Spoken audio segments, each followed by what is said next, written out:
போடுவாங்க, மிரட்டுவாங்க.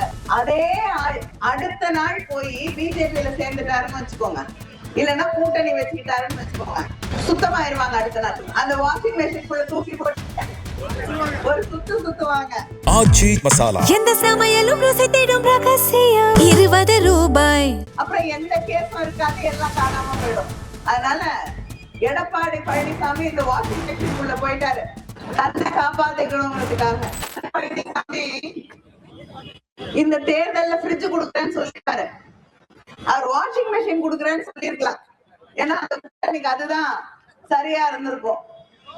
நீங்க எதிர்கட்சியில இருந்தீங்கன்னா உங்க மேல ஐடி ரைடு, சிபிஐ, இடி கேஸ் எல்லாம் வரும். டெல்லியில அதுக்கு பேர் ஐஸ், ஐடி, சிபிஐ, இடி. எதிர்கட்சியில இருந்தீங்கன்னா வழக்கு போடுவாங்க, மிரட்டுவாங்க. அதே அடுத்த நாள் போய் பிஜேபியில சேர்ந்துட்டாருன்னு வச்சுக்கோங்க, இல்லன்னா கூட்டணி வச்சுக்கிட்டாருன்னு வச்சுக்கோங்க, சுத்தமாயிருவாங்க. அடுத்த நாள் அந்த வாஷிங் மெஷின் தூக்கி போட்டு ஒரு சுத்துவாங்க. அப்புறம் எந்த கேஸும் இருக்காது, எல்லாம் காணாம போயிடும். அதனால எடப்பாடி பழனிசாமி இந்த வாஷிங் மெஷின் போயிட்டாரு, தன்னை காப்பாத்திக்கணுங்கிறதுக்காக. இன்று அவர்கள் உருவாக்கி இருக்கக்கூடிய சந்தர்ப்பவாத கூட்டணி, தேர்தலுக்கு தேர்தல் மாறக்கூடிய கூட்டணி, தமிழ்நாட்டை பற்றி அக்கறை இல்லாத கூட்டணி, தமிழ் மக்களுக்கு தொடர்ந்து துரோகம் செய்து கொண்டிருக்கக்கூடிய கூட்டணி, அங்கே இருக்கக்கூடிய கூட்டணி.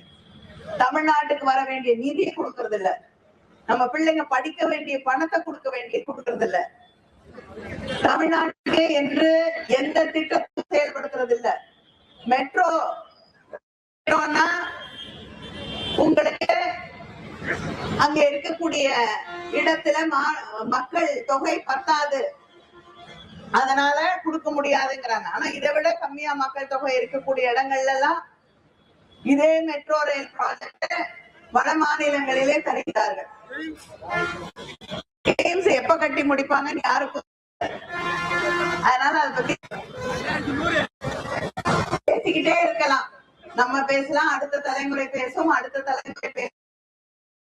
அதுக்கு பதிலா நம்ம நிறைய அடுத்த முறை ஆட்சிக்கு வந்தவுடன் நம்மளே பல கல்லூரிகளை கட்டி முடித்தோம். ஆச்சி மசாலா, எந்த சமையலும் ருசி தேடும் ரகசியம் 20 ரூபாய்.